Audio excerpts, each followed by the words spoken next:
Well, here we are. Final wrap-up video. Bike's done. If you found this video first, there's about 20 others on my channel that you might want to check out of the build process on this thing. So here it is. This is what I'm calling my Sportster Bobber. The essential components to this: it's a 1997 Sportster motor and transmission, Paughco SLP120 single down tube frame, Moto Iron front end, which I truly love, by the way, Hunt Magneto lead sled kicker, S&S Carb, and the pipes I made myself.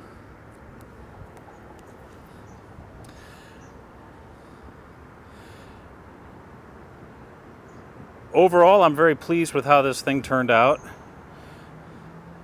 had a few people asking me questions, and there's basically two questions that I get asked. The first one is, what's the Magneto like? How's a Magneto work? Stuff like that. Well, I won't go through the details of how a Magneto works, but the essential thing to understand is that it's an absolute standalone ignition system. It's essentially a distributor and a coil all in one box. So there's no external module, there's no external coil. That thing actually is driven off of a worm gear that comes off basically what you might call by the timing cover. Rotates a shaft inside the Magneto. That rotating action both generates the spark and activates the points. There's a standard points and condenser setup inside the Magneto. So it's, like I said, it's completely standalone. I did keep the stock charging system, which basically means the alternator inside the primary, and then the voltage regulator, which I mounted underneath the frame. And all of that is just wired into the headlight, the taillight, the brake light, and the speedometer. That's the only thing that needs power. So there's no starter motor, there's no battery, there's actually not even a key to start this. To start it, you just turn on the gas and kick it over. And then to shut it off, there's a little metal tab on the side of the Magneto that you press in, which grounds it out and causes the Magneto to shut down. So that's all there is to that. So the question really becomes, what's this thing like to live with? And the truth is, if you're expecting this to be as convenient as a modern electric start bike, it's nowhere near that. But really, it's not too bad. It took me, maybe a week or two to really get the touch on the starting procedure. It seems like you end up with kind of three starting procedures. There's like a cold start. There's a hot start, like if you're getting gas or something, the bike's good and hot. And then there's sort of in between, call it a warm start. And,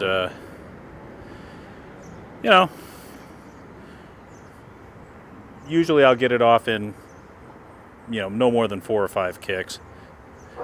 Really, the key is just making sure you know where the compression stroke is. If you hit it on the compression stroke, you got a pretty good chance of lighting it off. One thing is interesting, I had a long conversation with Pat at Lead Sled some months ago when we were talking about this setup, and he recommended that I go with a different set of points and condenser inside the Magneto.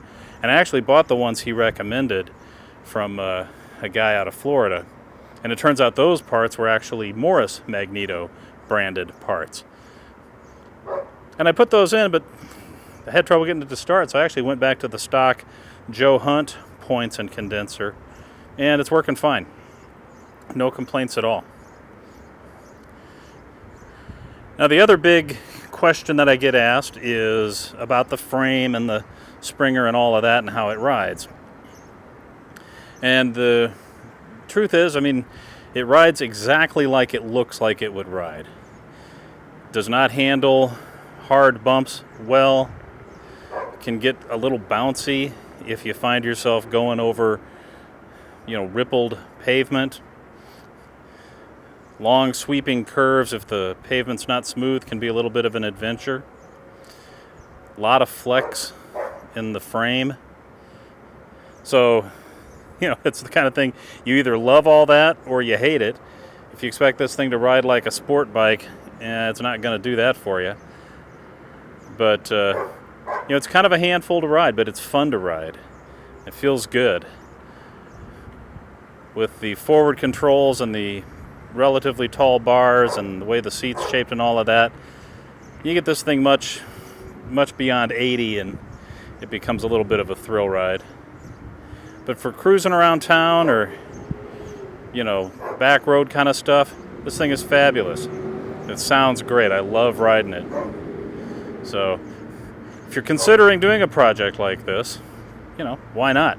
The one thing I'd potentially recommend is, I went out of my way to find a 1200 motor to put in this thing.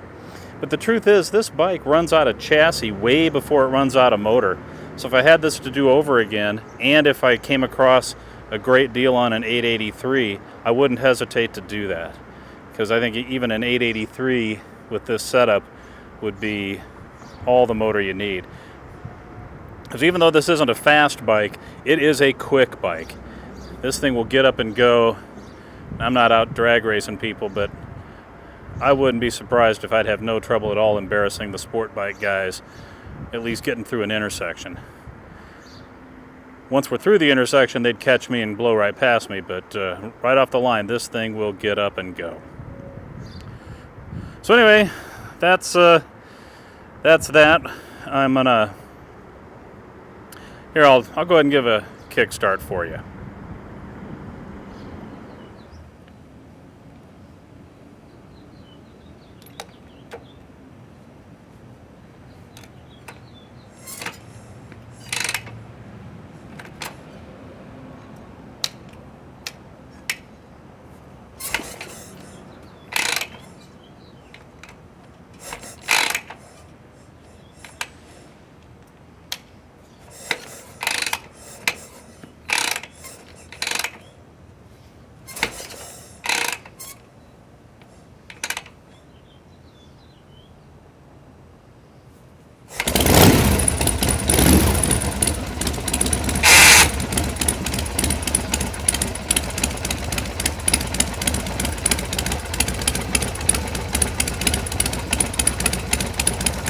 Well, that's it. That's what starting it up looks like.